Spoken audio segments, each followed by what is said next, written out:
South Dakota's Secretary of Corrections and the warden of its state penitentiary agree staffing is a concern. This comes at the time when the state's recidivism rate is 50% and it's in the spotlight. The change is on the horizon, too. A new women's prison is set to open soon in Rapid City, and ground broke earlier this year on a new men's prison in Sioux Falls. KELOLAND's Dan Centella recently sat down with the secretary and new warden. He joins us now to bring us his second report from those interviews. Good evening, Dan.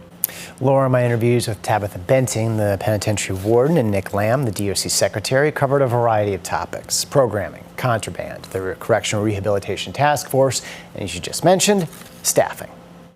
South Dakota's Secretary of Corrections and the warden of the state penitentiary point to a common challenge. Probably the one thing I would say is probably the staffing part. I mean, we do need more posts. It's not necessarily staff, it's posts.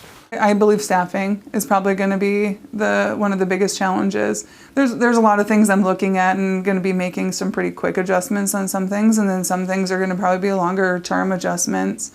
But staffing for sure is a problem. As you increase programming and you increase more time out of the cell, you have to have more posts, mandatory posts. In this context, a post is a specific role in a facility such as a correctional officer. Lamb sits on the state's Correctional Rehabilitation Task Force. The Council of State Governments Justice Center has assessed the state's correctional system, and it has found that, quote, basic reentry readiness is not consistently in place at release.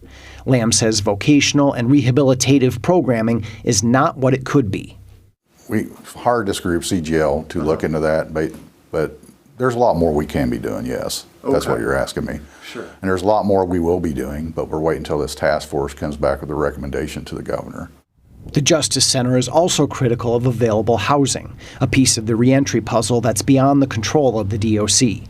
The Justice Center reports that, quote, insufficient safe and affordable housing options statewide are one of the greatest barriers to successful community reintegration. With regard to contraband, Lamb shares positive news. He says this year has brought fewer overdoses because of specific steps put into place. But we've had to make some changes to be that way.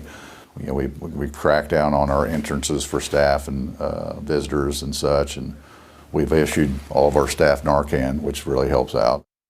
There'll be more from Lamb and Benting for you online. Additional thoughts from them about offenders' successful reentry into society will be included in this report on our website.